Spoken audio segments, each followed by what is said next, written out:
Так мы в первый день победили. Ну, в моральном смысле, да. Да, это главное. Это главное. Самое главное, чтобы ты не сдался.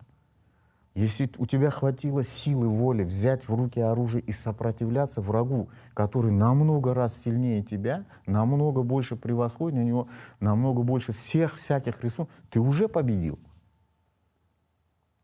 В первую очередь победить себя надо, а потом уже враг.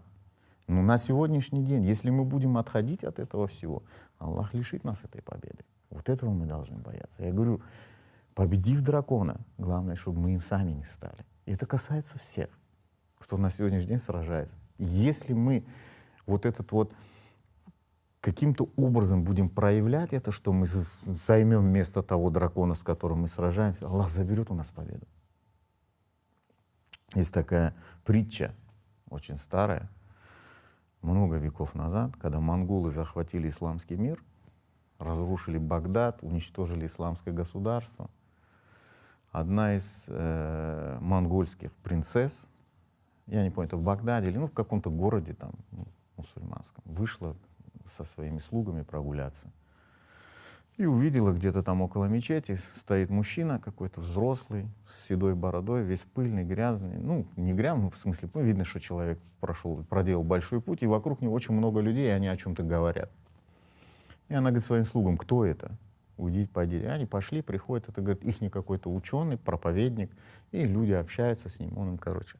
Она говорит, позовите его сюда. Он приходит, она ему говорит, вы говорите, что ислам — это истина? Он говорит, да. Вы говорите, что ислам — это лучшая религия, и Господь Бог с вами? Он говорит, да. Тогда почему, говорит, Аллах даровал победу нам, а вас унизил, и мы, говорит, правим вами? Он говорит, я тебе расскажу, говорит, дочь моя, словами теми, которыми ты меня поймешь. Ты, говорит, дочь степей. Поэтому я тебе хочу сказать, когда у твоего отца овцы разбегаются по степи, что твой отец делает? Она говорит, посылает собак, чтобы они сбились в кучу. Так вот, говорит, дочь моя, мы овцы Аллаха, субхану ва тааля, а вы его собаки. Мы ушли от него.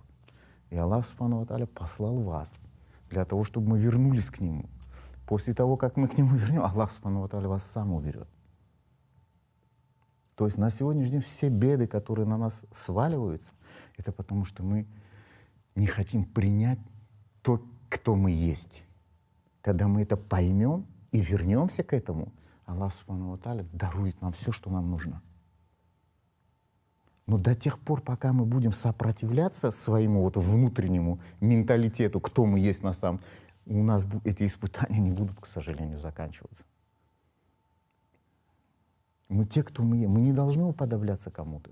Мы те, кто мы есть. И всех, кто живет рядом с нами, мы должны, чтобы они понимали, что мы такие, какие мы другими не станем. Вот мы такие, мы уже 500 лет мы такие. 500 лет существовало наше государство там, или сколько там. Мы были такие, какие мы есть. Вот наш народ пусть 500 лет существует, мы такие, какие мы есть. Все. Вот, и мы с этим должны смириться и это принять, и соседи наши должны с этим смириться и это принять. Потому что мы не должны идти против своей природы. Мы такие, какие мы есть. И у нас все получится, и все будет прекрасно. Вот мы крымские татары. Вот мы такие.